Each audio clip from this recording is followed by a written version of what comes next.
The ballots are still being counted at Union headquarters in Buena Park. Channel 9's Karen Long is there, and she's standing by with this live report. Karen.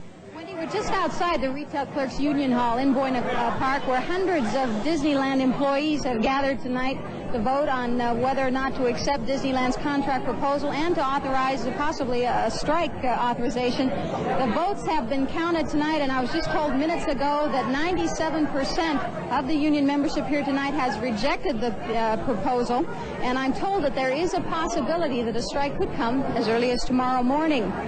Union leaders held a meeting just before the voting, urging a unanimous rejection of that proposal, which calls for a freeze in wages over the next 3 years and cuts in benefits, particularly for part-time and seasonal employees. The 5 unions represent 1,800 workers, about 1/3 of all help at the park. Their jobs include ticket sales, ride operators, parking attendants, and a host of others. Now, most of the union employees make $7 to $10 an hour, which is high by most.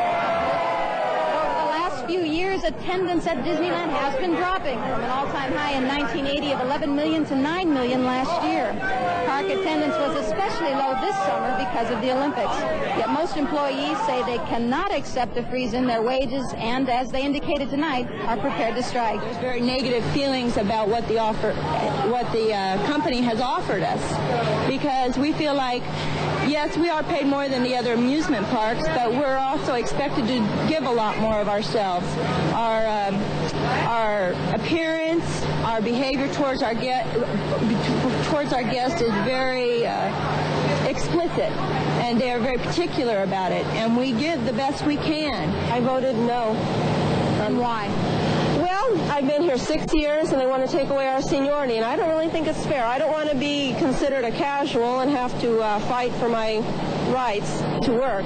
I don't want to lose it all. You know, it's not so much the money, I don't think. It's the fact that we won't be scheduled anymore on seniority, but on not so much performance, but who kisses up to who. Do you think the union membership really doesn't want to have to strike? I think they wouldn't want to have the strike, but at the same time, it is a tool open to them by law to use. Disneyland officials must now decide whether or not to immediately resume negotiations. The union leaders here tonight have told me that a strike would make it very difficult for the park to try and operate. Apparently there have been strikes in the past, but no job action has ever actually closed the park. Back to you, Wendy and Tom. Karen, before you go, did you get any sense from the people there that because this is Disneyland, the Magic Kingdom, and so many kids go, that they felt an added burden in voting whether or not to strike? I can barely hear you because of what the crowd is doing here, but Wendy, yes, they say that their job is very demanding, and because they are representatives of Disneyland, they feel that they are indeed worth more money than operators at other parks. Okay, I know it's difficult to hear. Thank you very much.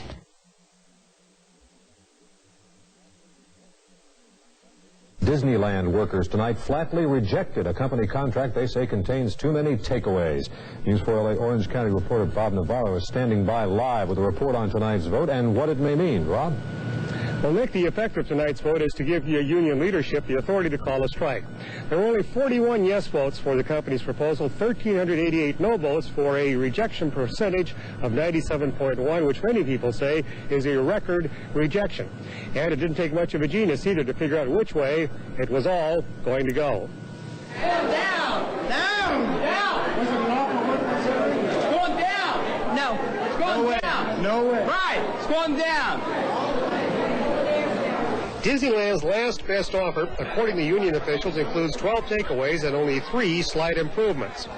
And the union says the proposed wage freeze by the company would cost each employee an average of $2,200 a year because of the loss in benefits. It means no to Mickey Mouse. We don't accept their proposal. Company officials have cited a continuing drop in attendance as a reason for the austere offer, but union officials feel it's more likely the result of a new tough stance by industry management nationwide. About 45 minutes ago, the federal mediator in the case ordered both the company and the union back to the bargaining table Thursday morning at 10 o'clock. Union officials say if the company doesn't come up with a better offer, they'll call a strike. Reporting live from union headquarters, Bob Navarro, News 4, Orange County.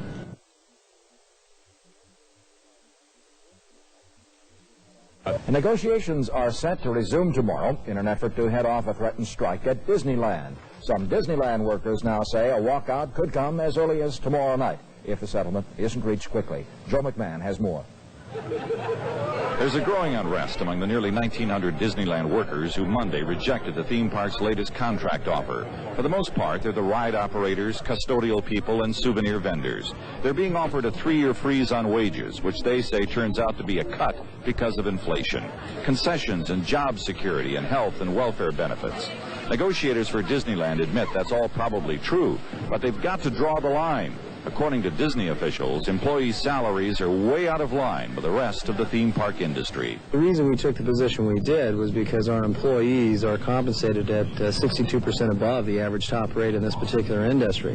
We're talking about the typical full-time employee at Disneyland who makes over $20,000 a year in salary and with benefits over $27,000 a year, and part-time weekend employees who make over $10,000 or almost $10,000 a year. So we're talking about people who are compensated substantially above the industry rate for top rate employees of these types of jobs. Attendance at Disneyland has dropped in each of the last 5 years. This year's figures promise to be the lowest crowd totals in recent memory. Despite that, the park will still earn a profit. But Disney spokesmen say even though they're making money, shareholders deserve a better dividend on their investment. Employee salaries being what they are, a wage freeze is the best way to achieve that. Both sides go back to the negotiating table tomorrow here in Orange County. The question now is, will either side be willing to make the concessions needed to avoid a strike? Joe McMahon, Channel 7 Eyewitness News at Disneyland.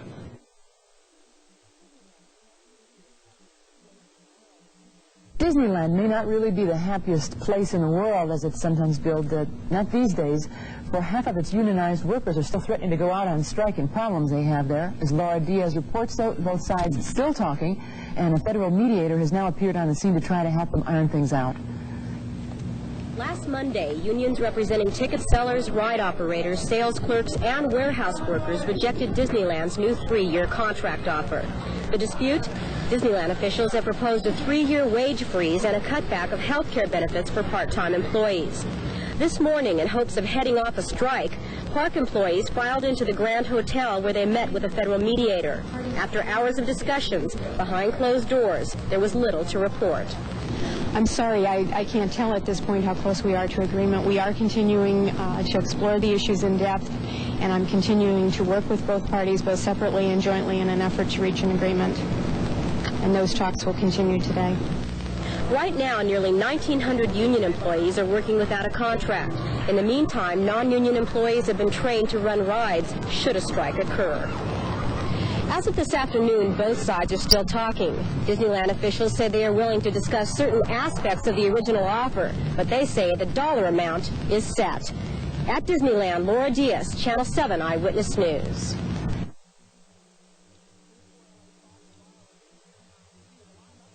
News 4 LA's Bob Navarro is in Anaheim with a live update on what's happening since negotiations between the union and Disney officials broke up early this morning. Bob?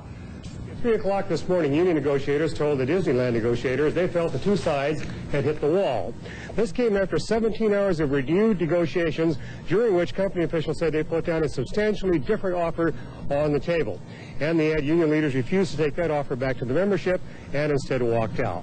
Neither side will say what the changes are. Now, the master contract currently under negotiation includes 5 unions and about 40% of the park's workforce. That includes ride operators, custodians, bakers, retail clerks. The last offer the company laid down called for the workers to accept a 3-year wage freeze and another loss in benefits, or additional losses in benefits, I should say. That was voted down by a margin of 97%. That vote in turn gave the union officials the authority to call a strike. Now with me is Bob Roth, who is manager of publicity for Disneyland, and I suppose the questions are in order. Number one, what should people expect if indeed you're hit by a strike?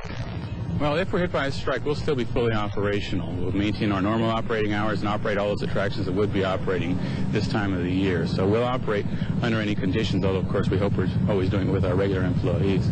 Now, the people that you will be using to replace those who are on strike, if indeed that happens, what about safety factors here? How have they been trained, especially in matters where rides are concerned? Well, they've all met the standards, safety standards we require for the employees we would hire under normal circumstances. what we're doing, or would do largely, is to utilize people who are coming directly from that area in terms of supervision, people who supervise those rides every day, many who've trained those people who are the ride operators now. In other words, people who are very familiar with those attractions would hold the key positions in terms of safety and operation. So at least where the company is concerned, there should be no change in operation? There should not be, no. We're going to maintain all the same standards we always have. Robert, thank you so much for your time. I might add one other word. We've been told in the last 10 minutes that the union will have an announcement at 5 o'clock. Reporting live from Disneyland, Bob Navarro, News 4, Orange County.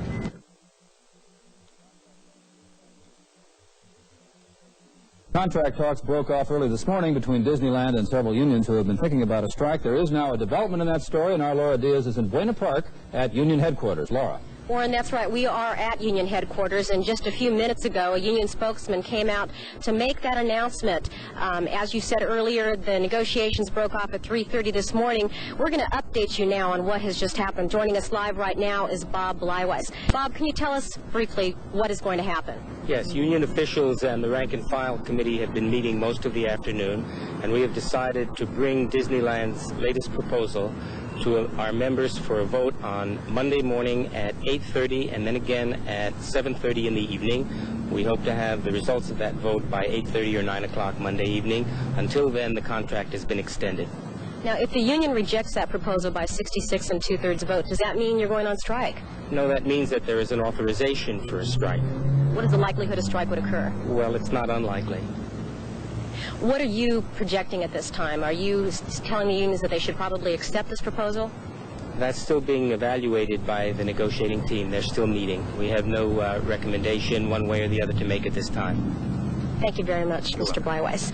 That announcement was made just minutes ago. We are at the union headquarters, and as you heard Mr. Bleiweiss say, they will take that proposal before the 5 unions Monday morning, and they are expecting that some kind of an announcement would be made later on that night. I'm Laura Diaz reporting live from Buena Park. Now back to the studios.